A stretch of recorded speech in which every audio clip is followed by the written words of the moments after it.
ఏలూరు జిల్లాలో నకిలీ కరెన్సీ చలామణిని పోలీసులు గుట్టురట్టు చేశారు. ఏలూరు జిల్లాలో నకిలీ కరెన్సీ చలామణి ముఠా గుట్టు రట్టయింది. ఏలూరు 3 టౌన్ సీసీఎస్ పోలీసులు కాపు కాసి 2 నిందితులను అరెస్ట్ చేసి వారి నుంచి నకిలీ కరెన్సీని స్వాధీనం చేసుకున్నారు. అనంతరం ఈ కేసుకు సంబంధించిన వివరాలను జిల్లా ఎస్పీ కె రత్న శివకిషోర్ మీడియాకు వెల్లడించారు. ఏలూరుకు చెందిన దొండపాటి ఫణికుమార్ అనే వ్యక్తి 108 అంబులెన్స్లో టెక్నీషియన్గా పనిచేస్తున్నాడు. గత నెల 28న ఓ వ్యక్తి ఫోన్ చేసి తన వద్ద 44 లక్షల రూపాయల నకిలీ కరెన్సీ ఉందని, తమకు 10 లక్షలు ఇస్తే 44 లక్షలు ఇస్తానని ఆశ చూపించారు. దీంతో ఫణికుమార్ ఆశపడి 3 లక్షలు ఇచ్చాడు.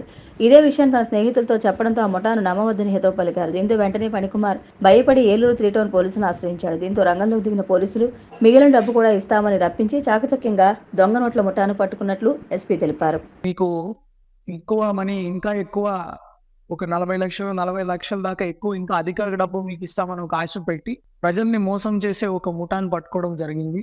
దాని సందర్భంగా ఒక 2 వ్యక్తుల్ని, మెయిన్ సూత్రధారులు, ముఖ్యంగా పాల్పంచుకున్న వాళ్ళిద్దరిని కూడా అరెస్ట్ చేయడం జరిగింది. ఆ కేసులో ఇంకొక వ్యక్తి కూడా ఉన్నారు. అతన్ని కూడా త్వరలోనే పట్టుకొని, ఇంకా ఈ దొంగ నోట్లు ఇవన్నీ ఎక్కడ ముద్రిస్తున్నారో, ఈ ఐడియా వీళ్ళకి ఎలా వస్తున్నాయి అనేది కూడా త్వరలో ఛేదించడం జరుగుతుంది. ఈ 44 లక్షల కల్లా బండిల్స్ చూడొచ్చు. వీళ్ళు ఎలా చేస్తున్నారంటే, ఈ కిడ్ మన్ కొంచెం నోట్స్ని యాజ్ రియలిస్టిక్ యాజ్ పాసిబుల్ తయారు చేసి, ఈ నోట్లని మీకు ఒకసారి చూపించి, ఈ నోట్లని మాకు ఉపయోగం లేదు, మేము ఉపయోగం చేసుకోలేము, లేకపోతే ఫలానా ఇంకొక కారణం చెప్పేసి, ఈ 10 లక్షలు మీరు తీసుకోండి, 44 లక్షలు, 50 లక్షలు మీరు తీసుకోండి, మాకు ఒక 3 లక్షలు ఇస్తే చాలు, ఈ డబ్బు మాకు ఉపయోగపడదు, మీకైతే ఉపయోగపడచ్చు అని రకరకాల కారణాలు చెప్తారన్నమాట. ఈ ప్రజలు ఆ మాయ మాటలకి నమ్మేసి, ఈ ఓకే ఉచితంగా డబ్బు వస్తుంది కదా, ఇప్పుడు మనం చూస్తే సైబర్ క్రైమ్ చూసినా, ఏది చూసినా అన్నిట్లో ఇదే కనబడుతుంది, ఆశ. మీకు చాలా మందికి టీవీలో యాడ్స్ కూడా చెప్తుంటారు, అది గుర్తుపెట్టుకోవాలి. డబ్బులు ఎక్కడ ఊరికినే రావు. ఎవరైనా మీకు డబ్బులు ఊరికే ఇస్తున్నారంటే ఖచ్చితంగా అనుమానం చేయండి. ఇది రకరకాల ఆశ ద్వారా కావచ్చు, వాళ్ళ ఫైనాన్షియల్ ప్రాబ్లమ్స్ ద్వారా కావచ్చు. ఏదైనా డబ్బు ఊరికే వస్తుందంటే ఆశపడి ఉన్న డబ్బు కూడా పోగొట్టుకుంటున్నారు.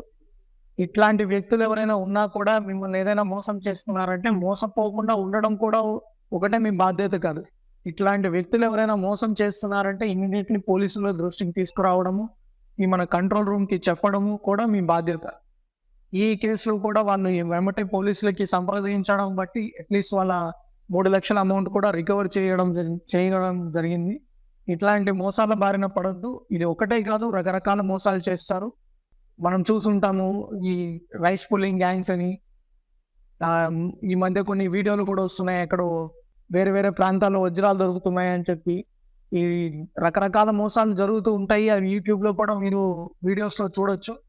కాబట్టి ప్రజలకు ఒకటే విజ్ఞప్తి మన పోలీసుల దగ్గర నుంచి, డబ్బుకు ఆశపడద్దు, ఏది ఊరికే రాదు. ఏదైనా ఫ్రీగా ఇస్తున్నారంటే ఖచ్చితంగా దాని గురించి పోలీసులకి కంప్లైంట్ చేయండి. ఈ ట్రేడింగ్ స్కామ్స్ అని, మీరు షేర్ మార్కెట్లో పెడితే మీకు ఎక్కువ డబ్బులు వస్తాయని, బిట్ కాయిన్ పెడితే డబ్బులు వస్తాయని చెప్పి ఇది ఒకటి. ఇంకొకటి భయం.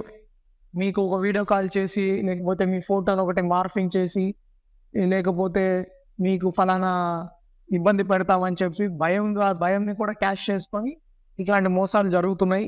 కాబట్టి అట్లాంటివి ఏదైనా ఇష్యూస్ ఉన్నా కూడా మీరు భయపడి దాచిపెట్టుకోవద్దు. మీ పోలీసులకి సమాచారం ఇవ్వండి. మనకు ఒక కంట్రోల్ రూమ్ స్పెషల్గా ఒక వాట్సాప్ నెంబర్ కూడా పెట్టడం జరిగింది. మీ వివరాలు కూడా కాన్ఫిడెన్షియల్గా ఉంచుతాము. ఖచ్చితంగా మీ పోగొట్టుకున్న మనీ కానీ, ఎవడైతే అలాంటి పర్పెట్రేటర్ ఉన్నారో వాళ్ళని కూడా పట్టుకోవడం కానీ జరుగుతుంది.